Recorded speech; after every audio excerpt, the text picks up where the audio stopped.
நீ உன் கும்பை தைலத்தால் நிரப்பிக் கொண்டு வா. பெத்லகேமியனாகி ஈசா இடத்துக்கு உன்னை அனுப்புவேன். அவன் குமாரரில் ஒருவனை நான் ராஜாவாக தெரிந்து கொண்டேன்.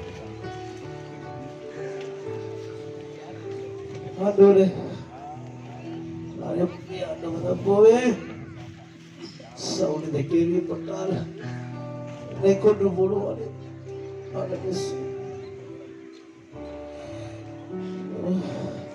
நீ ஒரு காளையை கையோடே கொண்டு போய் கர்த்தருக்கு பலியிட வந்தேன் என்று சொல்லி ஈசாயை பலிவிருந்துக்கு அழைப்பாயாக. அப்பொழுது நீ செய்ய வேண்டியதை நான் உனக்கு அறிவித்தேன். நான் உனக்கு சொல்லுகிறவனை எனக்காக அபிஷேகம் பண்ணுவாயாக. அப்படியே கேட்கிறேன்.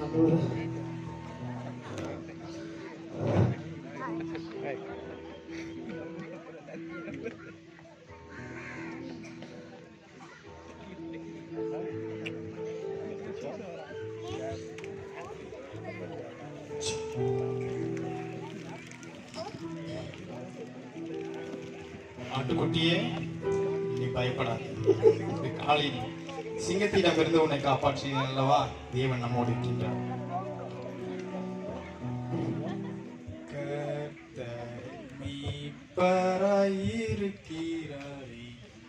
நான் தாழ்ச்சியடையேன் என்றுமே அவர்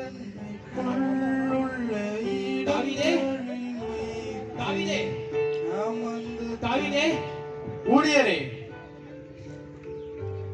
நீங்கள் இதை பார்த்திருக்க வேண்டும். இன்று காலையில் நான் ஒரு சிங்கத்தை அடித்து அதனுடைய வாயிலிருந்து ஆட்டுக்குட்டியை காப்பாற்றினேன். தேவன் எங்களோடு இருந்தார். அருமையான காரியம் அல்லவா? சும்மா சொல்லிக் கொண்டே இரும். நம் வீட்டுக்கு சாமியார் தீர்க்கதரிசி வந்துள்ளார். அப்பா உண்மை அழைக்கின்றார். சாமி தீர்க்கதரிசியா? ஏதோ விசேஷத்த காரியம் இருக்க வேண்டும். சரி, நான் போயிட்டு மத்திய பார்த்து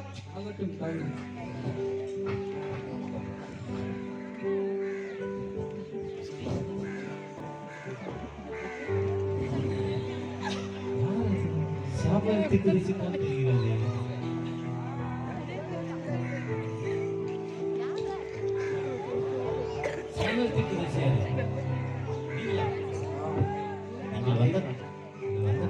சமாதானம் தானே?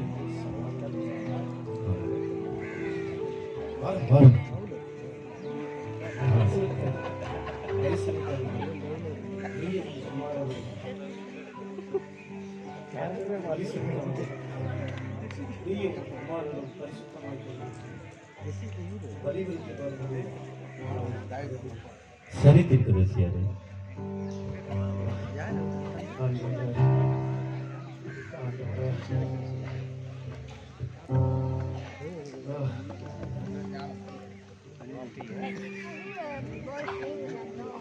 குமாரர்களே,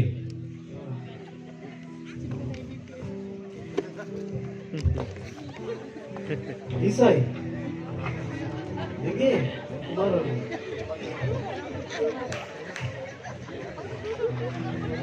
தீர்க்கதரிசியாரே, இவன் தான் என் முதல் குமாரன். ஆமா, இவனை பாருங்க.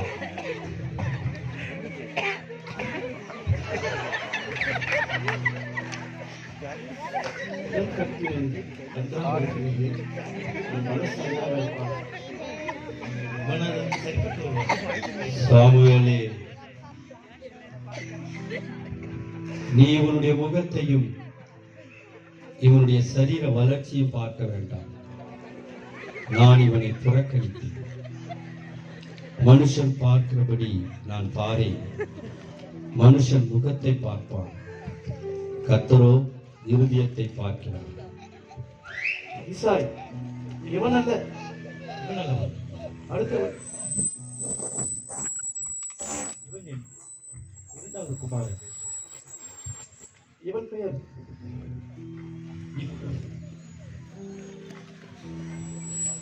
பெயர் அபினதாப்.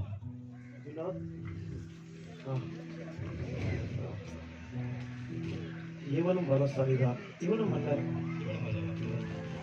மூன்றாவது குமாரனை பாருங்கள். ஆ. இவன் நன்றாக இருப்பான். இவன் பெயர் சம்மா. வெளிநாடுகள் எல்லாம் சென்று படித்திருக்கிறான்.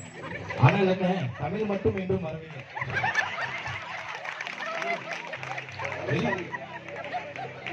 இவர் அதற்கு ஏற்றாற் போல இருப்பார்.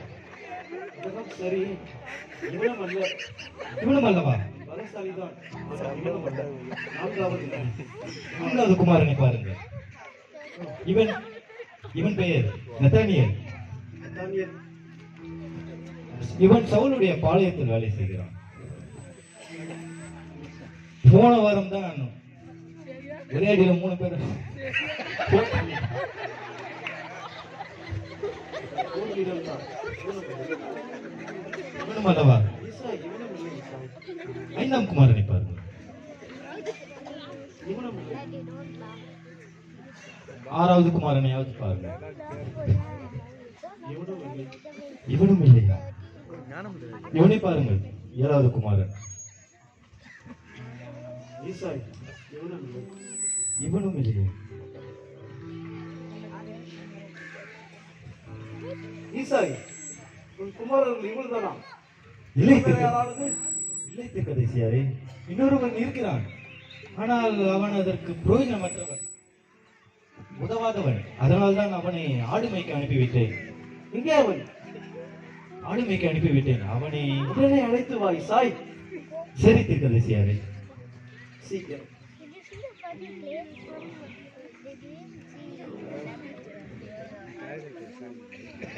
தாவீதே, வா.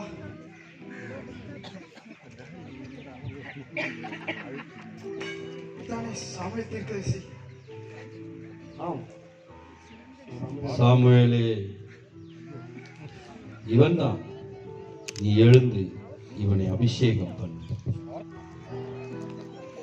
இவனே தான் ஈசாய். ஆனால் இவன் அதற்கு தகுதியற்றவனா? எனக்கு நம்பிக்கை இல்லை.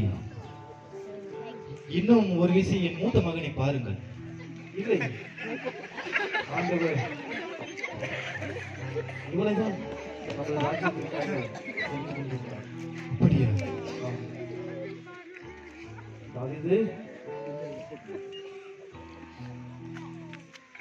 இஸ்ரவேலுக்கு ராஜாவாக ஆண்டவர் செய்து கொண்டிருக்கிறார்.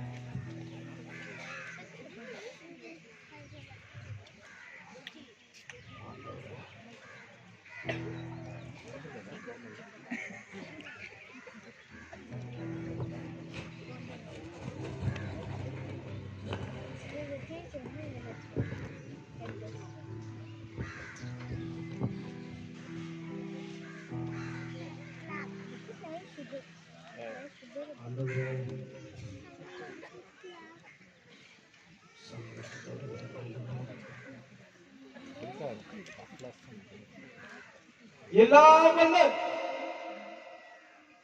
ஆண்டவரின் ஆசியுடன் நமது மூதாதையர்களின் பெயர்கள் விளங்க ஆபிரகாம், ஈசாக், யாக்கோப் என்பவர்களின் பெயர் விளங்க இஸ்ரவேலுக்கு ராஜாவாய் அபிஷேகம் பண்ணி தாவீது, ஆண்டவருடைய வார்த்தையை கேட்டு அவருக்கு பயந்து நட. எதிரிகள் சிதறடிக்கப்படுவார்கள். ஒரு அரசு செழிக்கும்.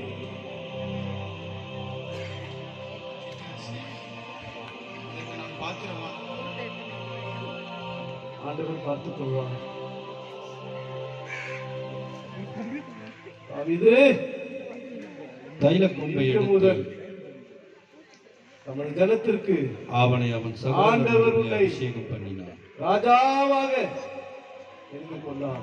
அந்நாள் முதற்கொண்டு கர்த்தருடைய ஆவியானவர் தாவீதின் அரசு மேல் செழிக்கும். இறங்கியிருந்தார். உன் எதிரிகள் சிதறடிக்கப்படுவார்கள். பயப்படாதே. உன்னுடைய வார்த்தையை கேட்டு பயந்து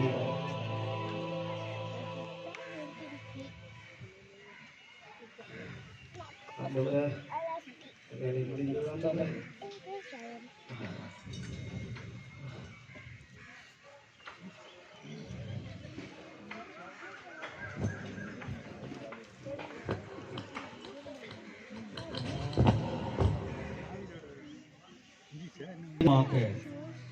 ராஜ்யபாரத்துக்கு வருமட்டுமாக அவன் எப்படியாய் சவுலுக்கு தப்பி ஓடுகிறான்.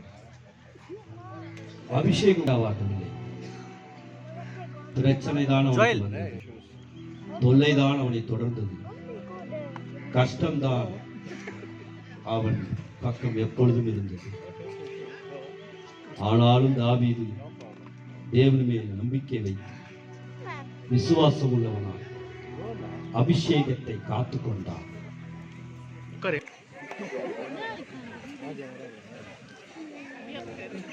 கடமையை செய்தாயா? செய்தேன் மன்னா. அரியணையை துடைத்தாயா? இல்லை மன்னா. தொட.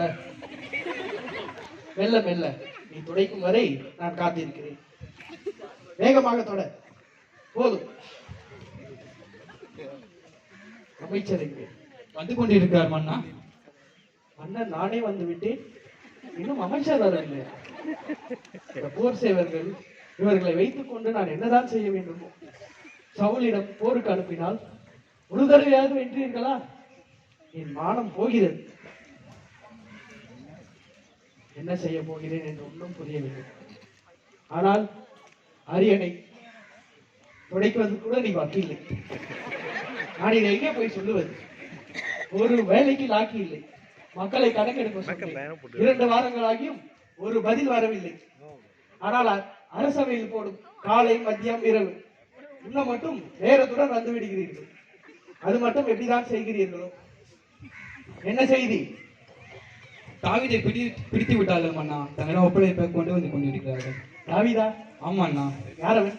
போரின் போது சவுலுக்கு பக்கபலமாக இருந்தார் அல்லவா? ஓ, அவனா? ஆமாண்ணா. கேள்விப்பட்டிருக்கிறேன். சவுல் கொன்றது 1000, தாவீது கொன்றது 10000 என்று கேள்விப்பட்டிருக்கிறேன். வரட்டும், அவன் கை கால்களை வெட்டி என்னுடைய ராஜ்யத்தின் வாசலிலே அலங்கரித்து அவன் தலையை வெட்டி என்னுடைய ராஜ்யத்தில் 7 நாள் ஊர்வலமாக அனுப்பப் போகிறேன். வரட்டும், காத்து கொண்டிருக்கிறேன்.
இவனிடம் மாட்டினால் நம்மை கொன்று போடுவானே, என்ன செய்வது?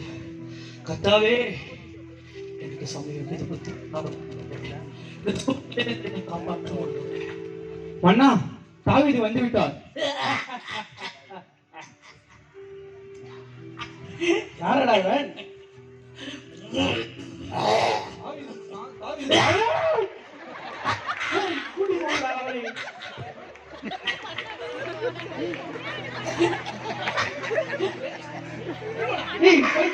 தாவீதா? யாருடா அது?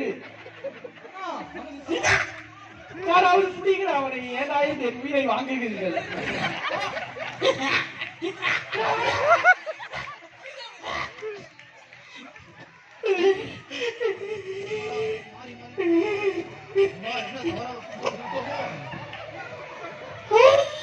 வீட்டால் என்னையும் தான் கடிப்பான்.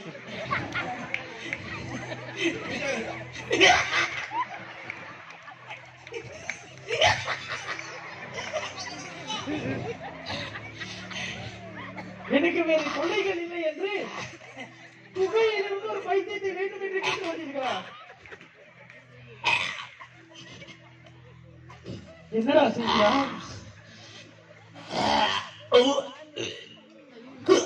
என் அரண்மனையை அவன் நாசம் செய்கிறான்.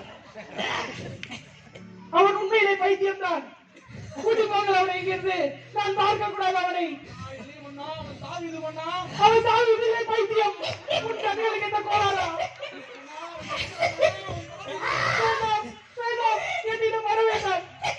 போங்கள், நான் கூறுவது புரியவில்லையா? போங்கள் இங்கிருந்து.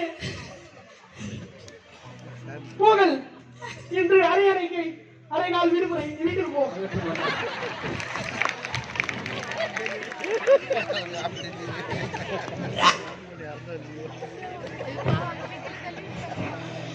தாவீதோட நிலைமை பார்த்தீங்களா? அபிஷேகம் பண்ணப்பட்டவன், ராஜாவாக வேண்டியவன், பைத்தியமாக நடிக்க வேண்டியதான்.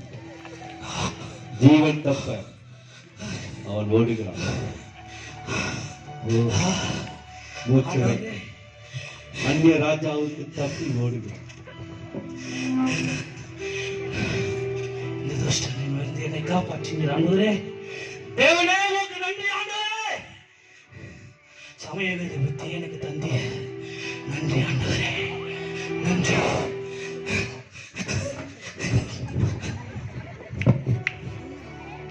அதுதான் தாவீதின் வாழ்க்கை, அபிஷேகம் பண்ணப்பட்டவருடைய வாழ்க்கை. தொல்லை மிகுந்தது, கஷ்டங்கள் நிறைந்தது.